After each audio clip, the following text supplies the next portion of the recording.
Hi, guys. I am Mrs. Roth, and this is Interpersonal Communication. And welcome to your first day of class. I'm going to walk you through in this video a little bit about me and a little bit about the course so you have an idea of what to expect for your semester in interpersonal communication. All right, to start, here's a little bit of information about me. My name is Rochelle Roth. I will go by Mrs. Roth in class, or sometimes I go by Kicker. Kicker is a maiden name, and when I started teaching, I was Kicker in the classroom. And sometimes I will even talk to myself that way still, like, come on, Kicker, get it together. So you can either say, hello, Mrs. Roth, or hey, Kicker, and either one would be fine. I've been teaching here at South since we opened the building in 2005, so that was a long time ago. But I have a lot of pride in working in this building, and I love being a cougar, so I love being here at Lakeville South. Some things that I do in my spare time for fun, I like to garden. I've got a big old garden at my house, and I like to play volleyball. Preferably Sand-Twos is my favorite, and I like to read books, and I'm an English teacher, so maybe that makes sense, right? Also, I just spend a lot of time with my family, and I will talk about my family a lot, and I'm going to do it right now. So here are my two little guys, and I promise to tell you a Mom Monday story once a week, and I'll try to only do it once a week, and I'll do it on Mondays because who's ready to jump in on a Monday anyway? So I'll be telling you some Mom Monday stories about these guys. So Caleb over on the left, he is starting kindergarten this year. That's a big deal in the Roth family. And he is on hybrid days, Thursday and Friday. So his first in-person day is going to be on Thursday, and I'm excited to see how it goes for him. And Liam is going to be 3 in September. And I almost called him Little Liam, but he would not be okay with that because he is a big boy now, and he wants you to make sure that he's not a baby anymore. And Berkeley is my oldest, and she was in the family first. She's 11 years old now, and she is such a good cuddler. She loves running around outside and getting sniffs and chasing squirrels.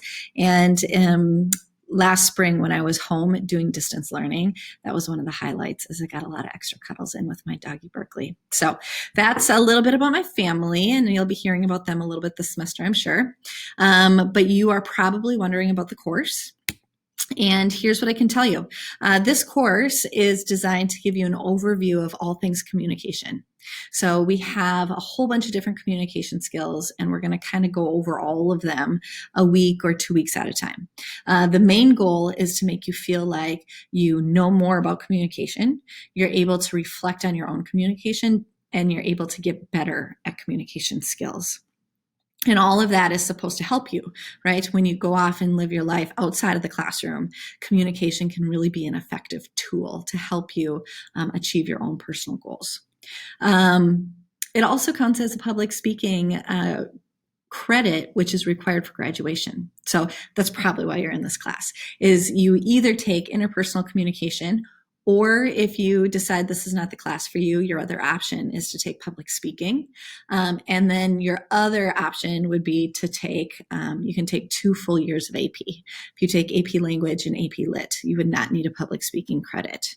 But you probably do, and that's why you're here. So we've already talked about how communication is very important as a life skill. So those are really the 2 reasons you're probably here. A little preview of what we're going to cover in this class. We've got 11 different chapters. The first one is about the purpose of communication. It starts out real general, and then we jump into different types. So we'll spend a week on listening, and we'll spend a week on small group communication. We do have 1 chapter on public speaking. If public speaking is your passion in life, you'll probably take the course named Public Speaking. A lot of times you wind up in interpersonal if you don't want to give speeches.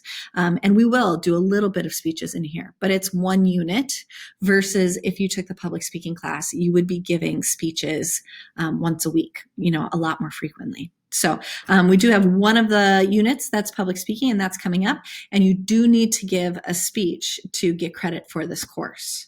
So unless you had a like doctor's note, right?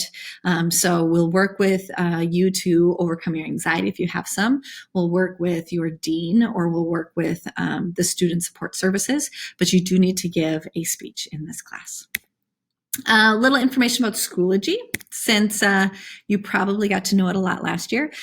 This year, we're going to be using Schoology as the main mode of giving you information and also you turning in assignments. So in the past, I used a lot of paper in this course.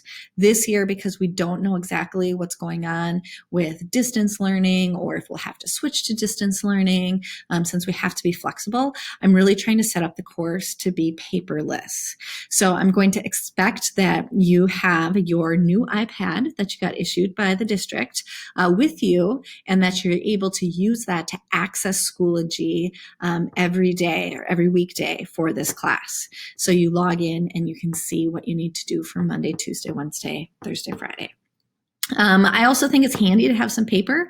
I know I'm kind of old school, but I think taking notes or maybe opting to do assignments written out can be a good break for your eyes from the screen.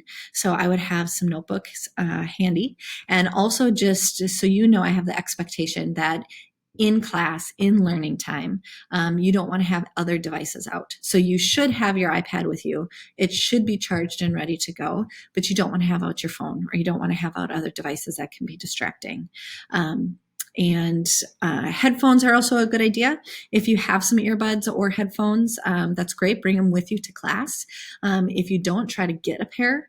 If you need help getting a pair, come talk to me and request one, and I will get one either from me or the school. And having that pair of earbuds will help you learn at home, but it'll also let us do some stuff in class where you can watch a different video than the student next to you, and it won't be distracting. So little bit of a preview here on what you can expect from the Schoology page. I do plan to push out content once a week. So I'll push out the entire week on a Monday or a Sunday night. And inside of the week, there'll be days of the week. And inside of the daily folders, you'll find all the content that you need to watch or view or complete or do for that day. If you want a little bit more of an idea of what our Schoology page will look like, I've got a separate preview of Schoology video you can go watch, and you'll be able to find that in the resource folder for our class. Just another tip is try not to leave it all to the end. You guys, I'm a procrastinator myself, and I've learned this the hard way, that saving it all to the night before, I mean, sometimes you can still get the job done, but it is not the best for you. Okay. So you're trying to pick up skills and, educate yourself and take away knowledge that you can use for a lifetime. And it's better to do that a little bit every day than to cram it all in on Friday. Now, that being said, Fridays is always the due date for the information and the content in our course. So if you get really busy and you fall behind, give yourself that little bit of flexibility where you can complete it on Friday, if you run out of time on Tuesday. But when you can, don't save it all up. Just, from my teacher heart to you, that is my best advice, because, it's no fun when you have a ton of stuff to do all at once. A few thoughts on this COVID year ahead of us. That's going to be different than any of us have ever seen. Just so you know, safety is important to me. I will expect you guys to have your mask on in class with you and to be wearing it correctly. So you got to have that thing up over your nose. I'll have a disposable mask here in class. If you don't have one, or you forgot one, or you're having trouble with yours, you can always put on a disposable one from me. You might want to even bring a second one, because I just found that during teacher workshop week, it's kind of nice to be able to switch halfway through. So I will require you to wear your masks. I'm also going to try to separate us out and social distance as much as possible, and remind you guys to wash your hands. So I will not be able to clean every tabletop after every class because there's just not enough time. I will give everything a good cleaning at the end of the day. But if you want to bring hand sanitizer, like a personal hand sanitizer with you or personal like cleaning wipes, you can feel free to do that. I will have some here in the classroom and we'll just try to be as clean and safe as we can manage. I'm going to work really hard on getting the content together for this course. But just so you know, this is a different kind of year for me too. On one single day, I'll have students in my class and I'll also have hybrid students at home and I'll also have distance learners at home. And I've got all three of those things going on at one time.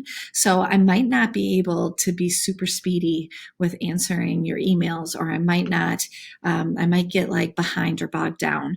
But just so you know, I'm really going to try my best to be professional and to keep this year really positive. And I'll post updates and communication on Schoology frequently. And so you should be able to keep up with everything there. And if at any time you do feel stuck or you have questions, reach out to me and email me and let me know, because I want this to be as good of an experience for you as possible. Other things to keep in mind. Independent reading, having a book at home is great. If you ever finish up with your distance learning and you have a little extra time on your hands, reading a book is just going to help you in a lot of different ways. So I think that's like a recommendation that I have for all of you. And just the idea that you should put in time every day. When you're distance learning, you want to plan for about 20 to 40 minutes. When you're in class learning, you shouldn't have stuff to do at home that day. Maybe you'll have a little bit of a follow-up because we didn't quite finish up in class. But when you have an in-class day, you should be able to get your stuff done in class, hopefully. And when you have an at-home day, it'll probably be around 20 to 40 minutes. And if you're a distance learner, then that's just 20 to 40 minutes every day of the week. Other than that, I know this year is going to be really different, but I still think there's going to be lots of opportunities to learn about communication, which I think is so important. So just the final thought I have for you is that I really enjoy teaching interpersonal communication, and I am looking forward to spending a semester with you and getting to know you better. So reach out if you have any questions. Otherwise, we'll be in touch. See you soon.